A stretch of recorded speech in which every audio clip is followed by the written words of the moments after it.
What is an API request response cycle? Imagine you're sending a letter to a friend and waiting for their reply.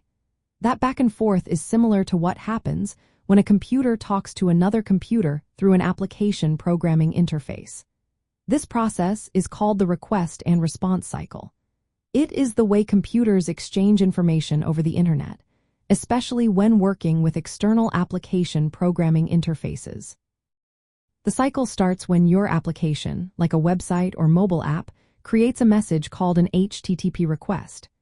This request includes a method which tells the server what you want to do. For example, GET asks for data, POST sends new data, PUT updates existing data, and DELETE removes data.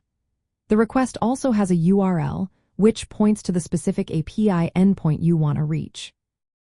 Sometimes it includes headers that carry extra information like authentication tokens or content type, and in some cases, a body with data you want to send, especially in POST or PUT requests. Once the server receives this request, it begins processing. First, it checks if the request is valid and if the sender has permission to access the data. Then, it runs any needed business logic or interacts with a database to gather or modify data. After that, the server prepares a response, which is like a reply to your message. It includes a status code that shows if the request was successful or if there was an error. For example, a status code of to 100 indicates success, while for 100 means there was a problem like the resource not being found. The response also has headers with more information and a body that contains the data you asked for or an error message.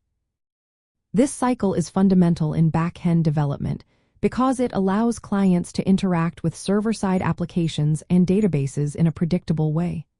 When developers work with external APIs, they build code that sends these requests and handles the responses.